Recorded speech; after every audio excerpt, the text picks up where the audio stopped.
आप सभी को राम राम। मैं अपने इष्ट गुरु और माता पिता को प्रणाम करती हूँ। साथ में आप सभी के इष्ट गुरु और माता पिता को प्रणाम करती हूँ। आशा है आप सब स्वस्थ और सुरक्षित होंगे। आज बात करते हैं हथेलियों के बारे में। देखिए, ये हमारा हाथ है। आई होप कि आप लोगों को दिख रहा होगा। ये थंब है। This is index finger, middle finger, ring finger, little finger. अगर हिंदी में इसे समझते हैं या फिर ज्योतिष की भाषा में बोलते हैं तो यह अंगूठा हो गया, यह तर्जनी है, इसे मध्यमा बोलते हैं, इसे अनामिका बोलते हैं और इसे कनिष्ठा बोलते हैं। तो ये जो फिंगर है कनिष्ठा यानी कि लिटिल फिंगर, ये बुध की उंगली कहलाती है। ये रिंग फिंगर सूर्य की उंगली कहलाती है। ये मिडिल फिंगर ये जो है ये शनि की उंगली कहलाती है। और ये जो इंडेक्स फिंगर है यह सूर्य की उंगली कहलाती है। इसे आप शुक्र, ये एरिया शुक्र का होता है तो आप शुक्र से रिलेटेड यहाँ पे चीज़ें देखते हैं। तो जो भी फिंगर है वो अगर झुकी हुई है, मान लीजिए सपोज कीजिए कि ये बुध वाली उंगली है, अगर ये इसकी तरफ झुकी हुई है तो इट मीन्स कि हमारी बुध की जो उंगली है वह बुध जो है वह कमज़ोर है।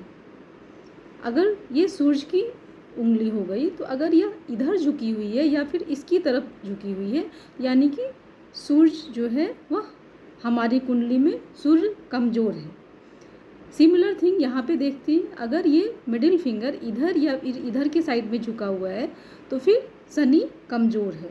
सेम चीज़ यहाँ पे भी, अगर ये बृहस्पति की उंगली है, अगर ये इधर की ओर झुकी हुई है तो यानी कि बृहस्पति कमज़ोर है।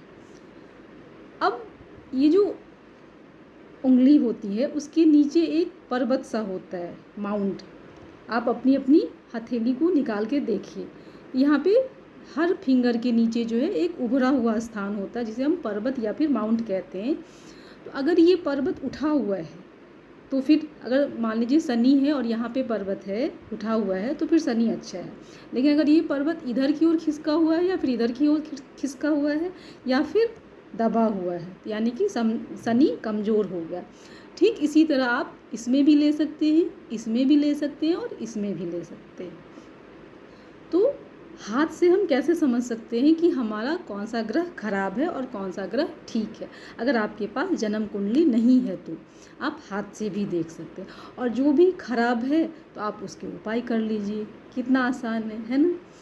अब देखिए, मेनली वैसे तो बहुत सारी रेखा है लेकिन आज मैं मेनली जीवन रेखा की बात कर रही हूँ। ये जीवन रेखा है और इसके साथ जो लगी हुई रेखा है यह मस्तिष्क रेखा है और ये जो रेखा होती है वह हृदय रेखा होती है। तो जीवन रेखा जितनी अच्छी गोलाई लिए होगी आपका जीवन उतना अच्छा होगा, आपकी भौतिक सुख सुविधाएं उतनी अच्छी होंगी। और जितना स्ट्रेट होगा तो आपको भौतिक सुख के लिए मेहनत करना पड़ेगा, संघर्ष करना पड़ेगा। इसका मतलब ये होता है। अगर मान लीजिए कि जीवन रेखा बीच से कटी हुई है तो जैसे कि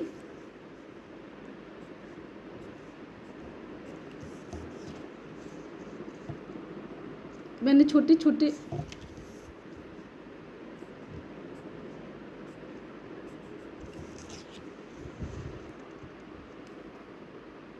जो पॉइंट लगाए हैं तो वहाँ से अगर कटी हुई है या फिर वहाँ पे ऐसा लाइन है, ऐसे रेखाएं हैं, इसका मतलब है कि आपकी जो इम्यूनिटी है वह कमज़ोर है और संघर्ष होगा। इसका मतलब यह है। एक होता है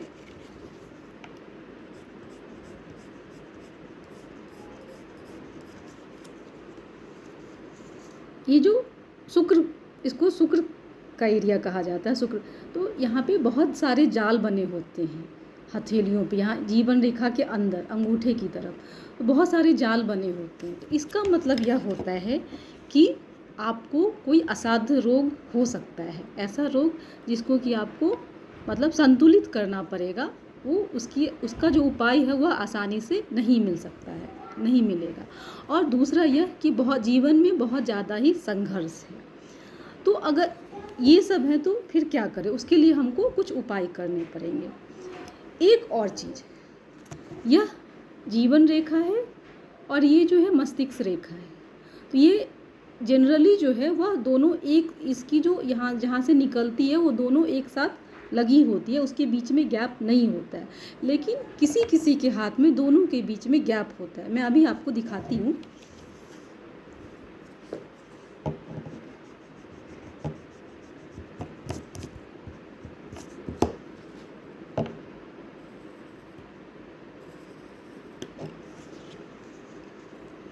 देखिए दोनों के बीच में गैप है। मेरी ड्राइंग उतनी अच्छी नहीं है, लेकिन मैं जो समझाने की कोशिश कर रही हूँ उसे आप लोग समझिए। तो दोनों के बीच में गैप है। जनरली दोनों के बीच में गैप नहीं होता, वो एक साथ वहाँ से निकलती है। लेकिन अगर दोनों के बीच में गैप है तो इसका मतलब है कि मंगल बहुत ही खराब है। आपकी शादी या तो होगी नहीं, और अगर हो गई तो वैवाहिक सुख बहुत मुश्किल से मिलेगा। और इसमें दूसरे बहुत कम जिम्मेदार होंगे, आपका व्यवहार ज़्यादा जिम्मेदार होगा। आपकी जो आदतें होंगी, आप अपने आदत से परेशान होंगी, और आपका जिद बहुत ज़्यादा होगा, गुस्सा बहुत ज़्यादा होगा। इसकी वजह से घर गृहस्थी बर्बाद होगी। तो अब अगर हाथ में सब अच्छे हैं तब तो बहुत अच्छी बात है। लेकिन अगर कुछ परेशानियां हैं तो उसके लिए हम क्या कर सकते हैं, यानी कि जो भी हाथ में अगर ये कटे फटे निशान हैं, या फिर जीवन रेखा यहाँ से गैप लेके निकल रही है, मस्तिष्क रेखा, तो इसके लिए आपको उपाय करना पड़ेगा।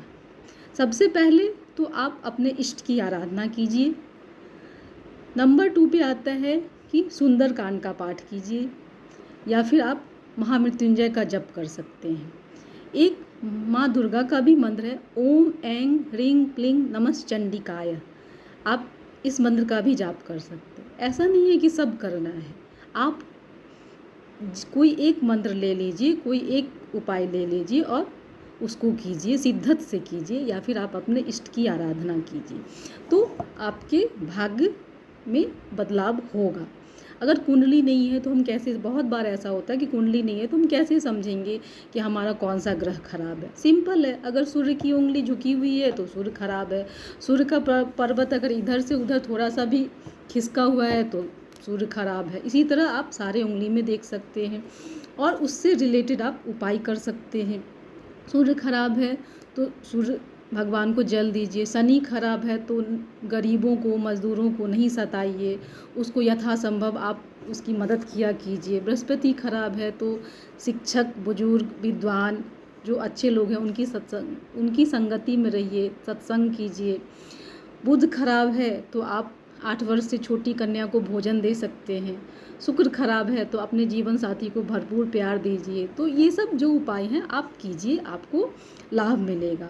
और जीवन रेखा पे, अगर जीवन रेखा से रिलेटेड अगर यहाँ पे जाल है या फिर यहाँ पे कटे फटे निशान हैं, गैप है, तो आप इसके लिए आपको सुंदरकांड का पाठ या फिर महामृत्युंजय का जप या फिर माँ दुर्गा का मंत्र, आप कोई भी एक ले लीजिए और उसको कीजिए, शिद्दत के साथ कीजिए, क्योंकि ये हमारे प्रारब्ध हैं, इसके लिए हमें उपाय करने पड़ेंगे।